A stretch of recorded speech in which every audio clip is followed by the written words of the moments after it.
As almost everyone realizes, there was a huge flurry of activity prior to the Major League Baseball lockout, and the Giants did, to an extent, get in on that activity. They re-signed Brandon Belt, Anthony DeSclafani, and Alex Wood, and brought in Alex Cobb. And so, what does their roster look like right now? I want a somewhat objective look at this, so we're going to go through Fangraphs Steamer projections, or the Steamer projections featured on Fangraphs, and compare the Giants position by position, including starting pitcher, relief pitcher. How do they compare right now to the rest of the league? So all of that next on today's Locked On Giants podcast.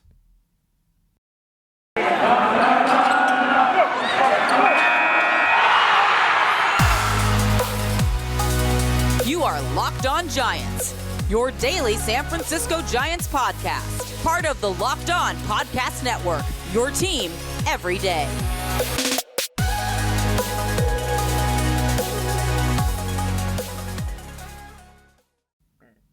Hello and welcome to Locked On Giants Baseball, part of the Locked On Podcast Network, your team every day. My name is Ben Kaspick, and on this show we provide daily episodes Monday through Friday talking about the San Francisco Giants in a way that's data-driven and rational, but also simple, passionate, and accessible to all. I'm a former contributor for the baseball statistics and analysis websites Beyond the Box Score and Rotographs. I've been podcasting about the Giants since 2015, and I'm a lifelong fan. Thank you for making Locked On Giants your first listen every day. We're free and available on all platforms. And coming up on today's show, I want to look at the state of the Giants. It's like I said in the open there was a flurry of activity around the league. The Giants did get in on the action, even though they didn't necessarily make a big splash. It was more of a quantity move for the Giants. Bringing back Belt, DeSclafani, and Wood is no small thing, and then they also add Alex Cobb. So I just want to go through position by position. What triggered this was looking at the starting pitcher projections across the league. I know some of you saw this. I think I referenced it at some point last week. But the Giants, per Steamer projections, which is just a projection system that Fangraphs features, they also feature Zips projections, which are done by Dan Zimborski, and he goes team by team throughout the offseason. So as soon as the Zips 2022 projections for the Giants come out, we'll be all over that. But for now, we have Steamer projections to use. And what surprised me to an extent, given how much, I don't want to say complaining, but pushback there was on the Giants not bringing back Gausman, not signing Scherzer, not signing Marcus Stroman, Robbie Ray.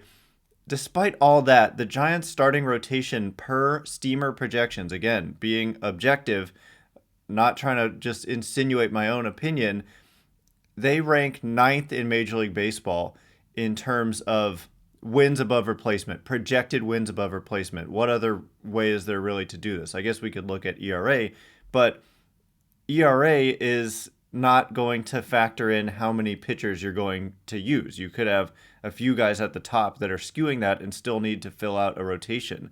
But anyway, Giants rank ninth with 13.6 projected Fangraphs Steamer wins above replacement.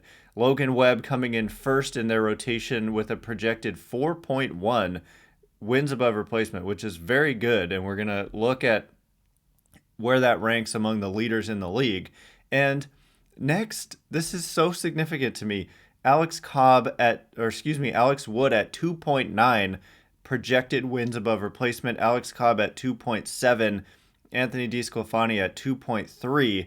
And it's kind of modest projection numbers for DeSclafani. They have him coming in with a 4.17 ERA, which I think I would take the under on that. Let's just say that. Because mostly that DeSclafani is kind of a guy who seems to be able to outperform the peripheral numbers, meaning he's not really a strikeout guy per se, but he's still able to prevent runs kind of more than that strikeout rate would indicate. That's the main driver behind the beating of the peripherals for him.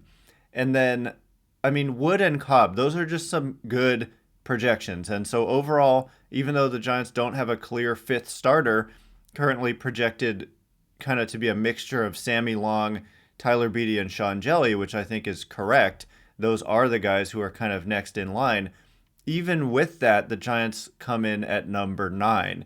And so, I mean, what if they added just one more starter? What if they added Carlos Rodon? I know I call him Rodon. Most people call him Rodon. It's the same with Mauricio Dubon. I call him that. And most people call him Dubon. But anyway, what if they add a guy who has the upside of a 4-win player? You know, I hate to only use wins above replacement, but, you know, an upside of a Logan Webb type performance, that would vault the Giants to among the very best in the game, second or third in the league. So they're, you know, potentially like one piece away from being a top rotation on paper. But the other thing this assumes is health. This is assuming, and it's not really assuming, it's just using these inning numbers. For Wood, 164 innings, for Cobb, 151. And of course, we don't know that's going to happen. Webb, 191. DeSclafani, 175. So we don't know that those players will reach those numbers. And in fact, I'd probably take the under on at least one of them. But this is just about the talent that you have. And so I think that's the Giants' general philosophy, is just accumulating talented players, not necessarily the top of the market guys, but just accumulating talent. And that shone through in last year's season with 107 wins. It was really all about depth and getting the most out of the players that they had. So anyway, that 4.1 projection for Logan Webb in terms of wins above replacement would have him at 9th in all of Major League Baseball. So a really elite list for Logan Webb. This is, I mean, a really elite ranking for Logan Webb. The projection is for a 3.38 ERA. So he really has kind of broken out and established himself as a front of the rotation arm. And what a big deal it is for the San Francisco Giants. So coming up in a minute, we'll wrap up the starting pitcher conversation. We'll look at the rankings for Wood and Cobb. And we'll also transition then to where do the Giants stand out in other positions. And there's one position in particular where they rank dead last. And so we'll talk about that next. But first, does this sound familiar? You've got one device that lets you catch the game live, another that lets you stream your favorite shows.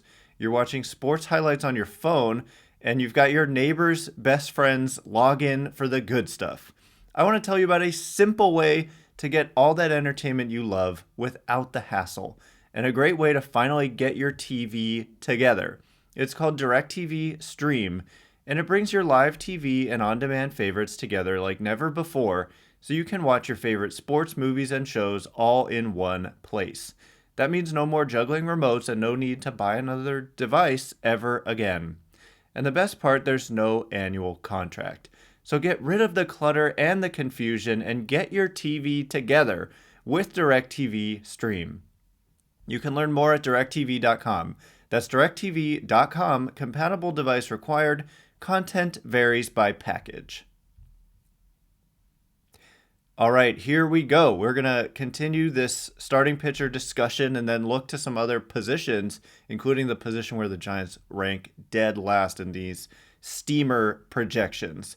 So anyway, one point I want to make is that when Steamer and Fangraphs use wins above replacement, they actually use fielding independent pitching FIP instead of ERA to come up with that wins above replacement number. So that's not really my favorite thing, because pure kind of run prevention to me is obviously more valuable. The idea is that fielding independent pitching is a bit more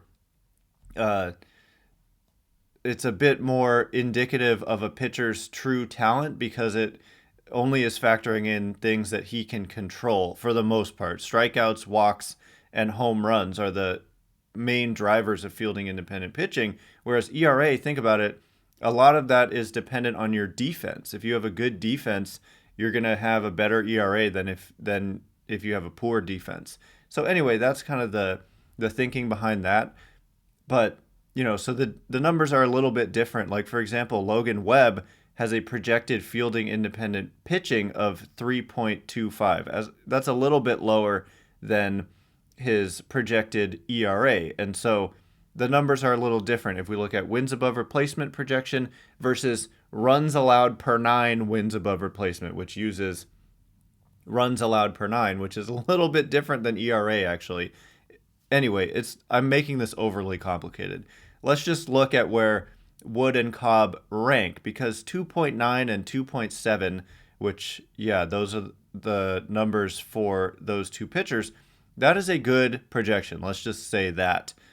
So for Alex Wood at 2.9 projected wins above replacement, that ties him with Sonny Gray of the Cincinnati Reds, and it's just 1/10 of a win behind Marcus Stroman, who just signed a 3-year, $71 million contract. Alex Wood signs for 2 years, $25 million. So again, part of that is the ballpark. If Marcus Stroman came to the Giants, then his wins above replacement projection would be a little bit higher, because it does factor in the ballpark, because it's using fielding independent pitching, which is influenced by your home ballpark, especially the home run scenario. Oracle Park is a very tough place to hit home runs generally. Giants didn't make it look like that last year. But anyway, I'm again making this overly complicated. Suffice it to say, it's a good projection for Alex Wood. And then Alex Cobb at 2.7, just a couple tenths, just 2/10 worse than Alex Wood, would tie him with Patrick Corbin, who's kind of fallen off. It would have him ahead of Hyunjin Ryu, Lance McCullers Jr., and Ian Anderson. So some good pitchers that Wood and Cobb find themselves among, and it just goes to show, I think, what solid signings those were. There's a little bit of injury risk, but they're good value signings, and not just value. Like imagine signing Sonny Gray and then Marcus Stroman. It's similar projected numbers here. And so again, being kind of objective, that's just what we see. So let's move on to the next position I want to talk about, the position where the Giants rank dead last. And I'll give you a second to guess what position it is. I think it's fairly obvious, although it might not be to a lot of listeners. Dead last for the Giants, catcher. And this is not something that they're used to, of course. With Buster Posey, the Giants were often first in terms of the projection, although they had fallen off a bit as Posey was in apparent decline. But then Posey actually led all catchers in Fangraphs wins above replacement in 2021. But the projection for 2022 is bleak for the Giants, and it mostly is coming from, of course, the fact that Joey Bart is projected to have most of the plate appearances there, and the projection is not good. It's a 234 average with a 285 on base and 370 slugging. And Curt Casali next with 243 plate appearances. So combined, it has them worth about 1.5 wins above replacement. And like I said, you can ignore wins above replacement if you don't like the number. Just look at the projected average on base and slugging, and combined projected to be at a 292 on base by their catchers and a 361 slugging. So it's potentially a problem. And this, I hadn't even seen this when I was out here saying that I considered catcher a position the Giants may feel the need to upgrade, because Joey Bart, while it's important, I think, to give him an opportunity, because he could be much better than this. Let's be real. I want to be clear that the projection for unproven players, projections are often not very good for players who have yet to establish themselves. But if you put up certain minor league numbers, the projections will come in better for you. But Joey Bart, despite some positive numbers in AAA, there were also some concerning numbers. And so I'm just not convinced the Giants are going to go into the season with just Joey Bart and Curt Casali and just say, here, Joey, this is your job to lose. It is possible that they will do that, but they need at least another catcher to fill in if Joey Bart really struggles and they have to send him down.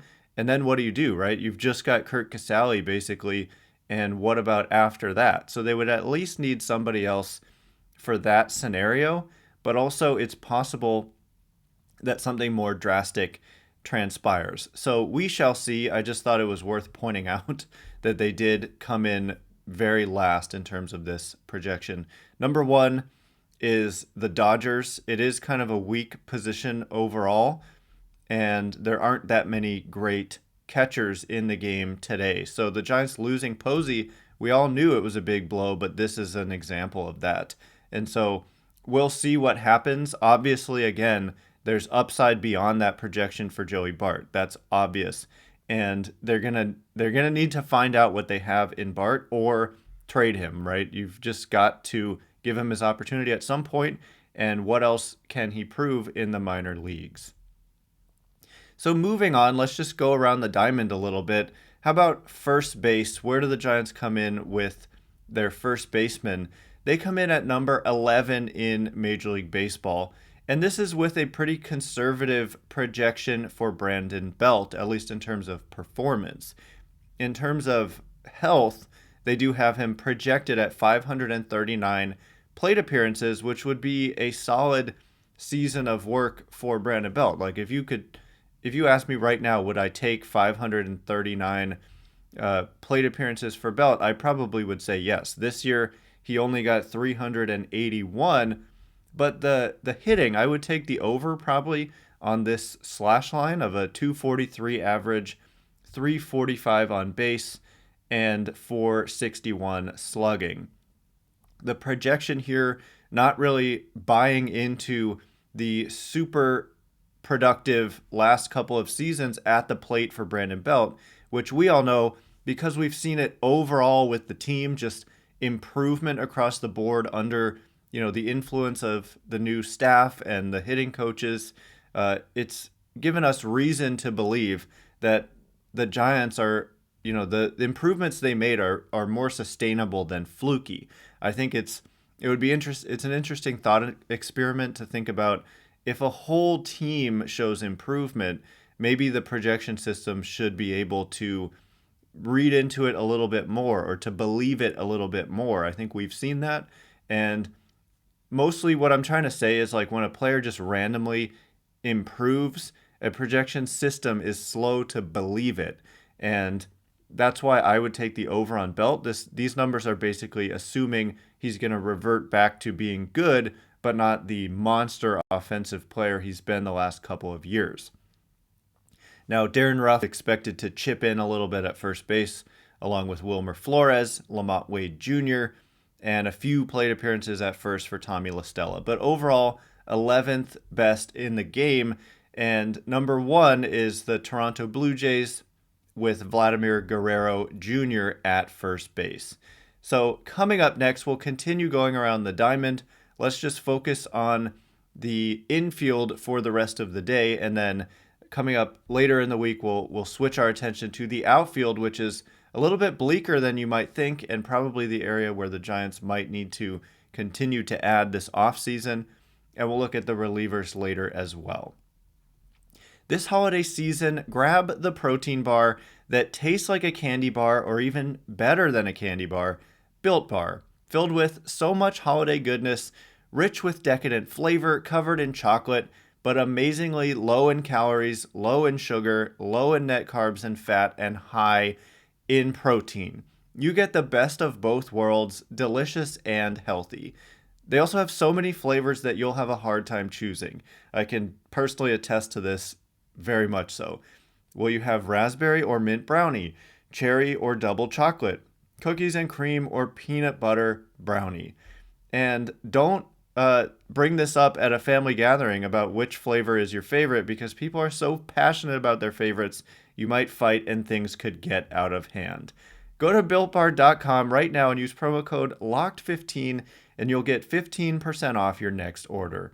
Use promo code LOCKED15 for 15% off at BuiltBar.com. All right, here we go. I want to continue looking at some of these projections. Where do the Giants stand? It kind of tells us where they might need to continue to add this offseason.